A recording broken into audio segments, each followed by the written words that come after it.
Golaço, eu sou o Dieguinho e então, rapaziada, tá entrando no ar mais um girão de notícias do meu, do seu, do nosso Clube de Regatas Vasco da Gama. Deixa o like aí no começo do vídeo que ajuda a gente bastante, segue a gente lá no Instagram e vamos logo às informações. Bom, galera, olha, a rodada inteira vinha ajudando o Vasco, até praticamente o encerramento, né? Porque na terça-feira ainda tem um jogo entre Goiás e Cruzeiro, mas um resultado que não interfere tanto ali na nossa situação de tabela. O Botafogo conseguiu vencer fora de casa o Remo e aí deu uma complicada. O Vasco poderia ficar ao final da rodada a 3 pontos do G4, mesmo com o empate, mas com a vitória ali do Botafogo, a distância aumentou do início da rodada de 4 para 6 pontos, apesar do Vasco ter ganho uma colocação na rodada. O Vasco ultrapassou o Operário. O Vasco joga novamente nesta segunda-feira contra o Avaí, às 8 horas da noite, fora de casa. Mas, infelizmente, a situação deu uma bela de uma complicada. Vou colocar para vocês na tela aí. Novamente está na moda agora aquela questão já de segundo turno de probabilidade de título, acesso, rebaixamento. O Vasco calcula aí na base de no máximo 10% para subir para a Série A. Percentual que pode piorar caso o Goiás vença o Cruzeiro e chegue a 41 pontos na próxima terça-feira. A situação do Vasco está bem complicada. 6 pontos eu já acho que é bastante coisa. E fazendo aqui uma analogia que eu já falei algumas vezes no nosso grupo de WhatsApp, na minha opinião, pelo que eu acompanhei do campeonato e pelo fator camisa, eu acredito que Botafogo, Goiás e Coritiba, esses 3 times sobem. E aí, para mim, quem pode ser, pelo fator camisa, que acabe dando uma complicada e se enrole, é o CRB. Talvez na reta final comece a dar uma engasgada. E o CRB já tem 40 pontos. Se a gente for fazer essa conta aí de quem pode ser que deu uma enrolada aí, contando que o Botafogo entrou e vai se manter dentro do G4, o Vasco teria que tirar 8 pontos do CRB, que nesse momento é o segundo colocado do campeonato. Então eu acho que a situação do Vasco é bem complicada. Restam 16 jogos ainda, tem bastante pontos em disputa, mas cada rodada que passa, a minha perspectiva de ver o Vasco na Série A só diminui. Enfim, queria te ouvir o que você acha, deixa a sua opinião aqui embaixo nos comentários. Tem um zum rolando aí, o Vasco vai tentar a impugnação da partida. Caso a partida seja impugnada, o Vasco jogue novamente contra o Brasil de Pelotas e vença, aí o Vasco ficaria a 4 pontos do G4 na 6ª colocação nesse momento e a 1 ponto do 5º colocado. O Vasco fez uma carta aberta aí, reclamando da arbitragem do último jogo, prometeu ir à CBF amanhã, segunda-feira, no dia do jogo contra o Avaí, para protestar e pessoalmente discutir a situação do jogo do Brasil de Pelotas e já prometeu acionar o STJD pedindo a impugnação da partida. Eu vou ler para vocês a nota oficial do Vasco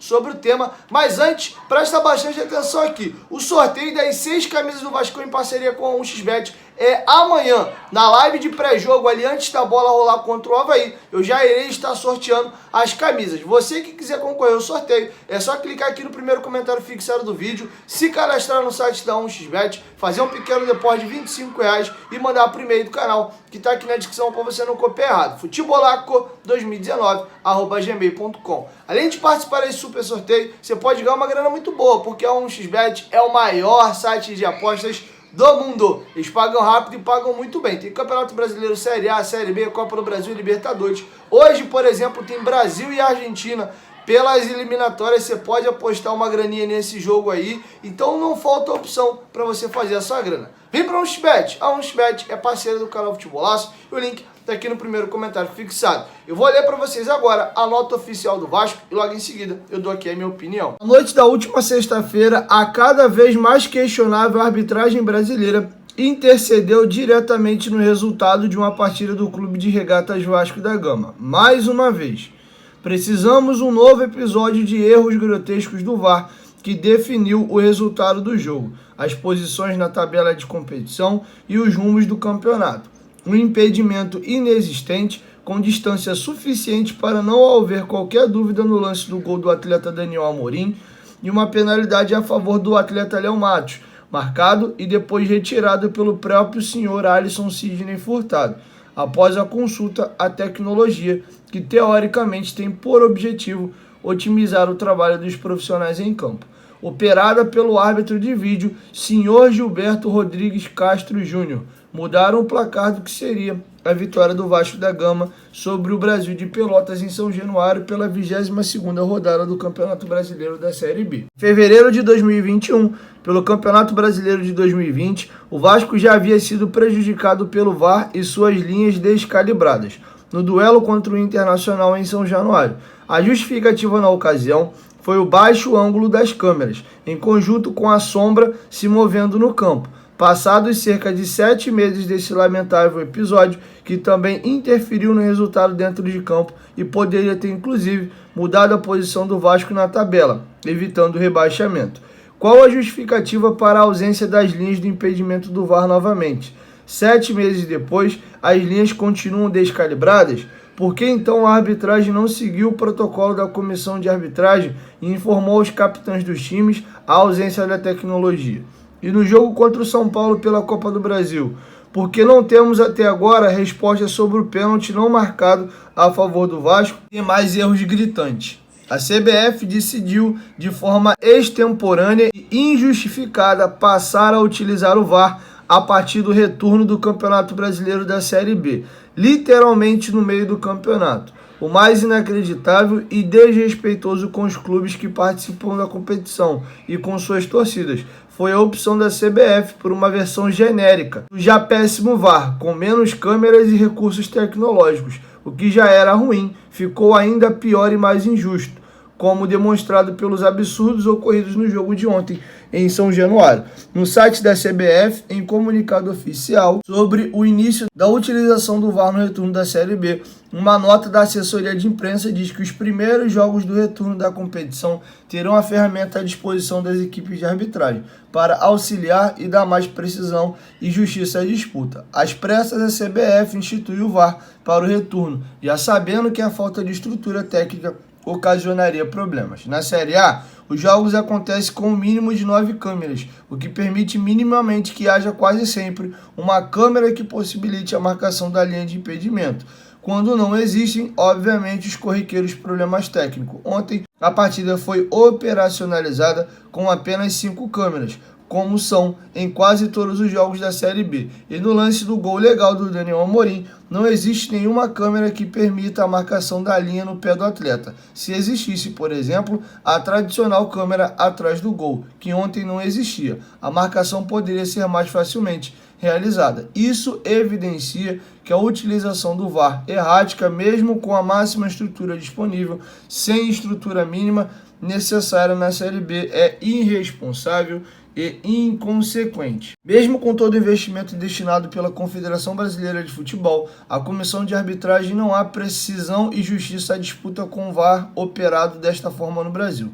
nem tampouco com a competência de muitos dos árbitros escalados para os jogos, como o árbitro de ontem, que interpretou um pênalti com convicção e sem convicção foi convencido pelo VAR que a interpretação deste último é que estava correta, bem como a inutilidade do VAR, cujo funcionamento é de responsabilidade da CBF. Na próxima segunda-feira, os representantes do clube irão até a sede da CBF para protestar contra as inúmeras interferências da arbitragem em partidas do Vasco, bem como solicitar a exclusão do VAR na Série B. Se o auxílio em vídeo está operando com a quantidade menor de profissionais de estrutura nesse campeonato, como afirmou anteriormente a Comissão Nacional de Arbitragem, e a consequente diminuição na precisão de recursos tecnológicos é frequente, não faz sentido operar de uma forma geral. Os atentados continuados contra o fair play e a lisura da competição têm que cessar imediatamente, até que se tenha segurança nos procedimentos e tecnologias adotadas.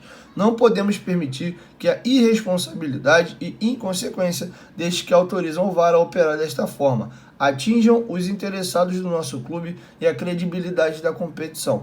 O Vasco da Gama já há algum tempo clama por uma profunda revisão de todo o processo de arbitragem no país. A verdade é que a CBF e sua comissão de arbitragem conseguiram inovar e criar um VAR que só existe no Brasil, onde os árbitros de campo são auxiliares dos árbitros de vídeos e não o contrário. O protagonismo precisa voltar a ser do futebol e não dos árbitros, como tem sido em todas as divisões de competições da CBF. Os erros não são isolados, as falhas estão cada vez mais frequentes. Providências precisam ser tomadas de forma urgente. O clube também ingressará no Supremo Tribunal de Justiça Desportiva com um pedido de impugnação da partida entre Vasco e Brasil de Pelotas, realizada na última sexta-feira no estádio de São Januário, no Rio de Janeiro, por infrações gravíssimas às regras do jogo, que foram determinantes para macular o seu resultado. O Vasco da Gama espera que a entidade máxima do futebol brasileiro e a Justiça Desportiva atuem de forma efetiva e imediata para evitar que fatos como que aqui relatados voltem a ocorrer para o bem do nosso futebol. Bom, galera, após ler para vocês a extensa nota oficial do Vasco sobre o tema, eu particularmente acredito que não vai dar em nada, porque o Vasco já fez um barulho ano passado contra o Inter e também não deu. E é um absurdo o Vasco confirmar aí que da Série A para a Série B o VAR é ainda mais mandrake. Na Série A são 9 câmeras e no jogo do Vasco ontem eram apenas 5. Então assim, do jeito que tá, cara, realmente é complicado. E quem me acompanha mais tempo aqui no canal, eu cheguei a comentar que eu era contra a entrada do VAR agora no segundo turno. Explico pelo quê. Não pelo fato de eu ser contra o VAR, eu sou a favor. A questão é que eu acho que você desnivela o campeonato. Tiveram equipes que no primeiro turno poderiam não ter sido prejudicadas com a intervenção corretamente do VAR e não foram. E aí no segundo turno você pode desequilibrar o campeonato. E quem foi prejudicado no primeiro turno? Acho que desnivela o campeonato. Ou usa o campeonato inteiro ou não usa. Mas enfim, o Vasco tá fazendo um barulho aí, promete ir a CBF amanhã. Acho importante a cobrança, mas de efeito prático eu não acredito que vai dar em muita coisa não. Mas vamos aguardar. Quero te ouvir. Deixa sua opinião aqui embaixo nos comentários. Logo mais à noite o Dieguinho chega com mais informações, beleza? Chegou a ter que dar essa moral, deixa o like, é muito importante. E claro, se for sua primeira vez aqui no canal, não esquece de se inscrever e ativar o sininho das notificações. Que toda vez que tiver vídeo novo aqui no canal, o YouTube vai te notificar, tu vai ser aqui muito bem informado, beleza? 1, 2, 3, futebolaço. Tamo junto, família. E a qualquer momento, Dieguinho volta mais, tamo junto. Valeu!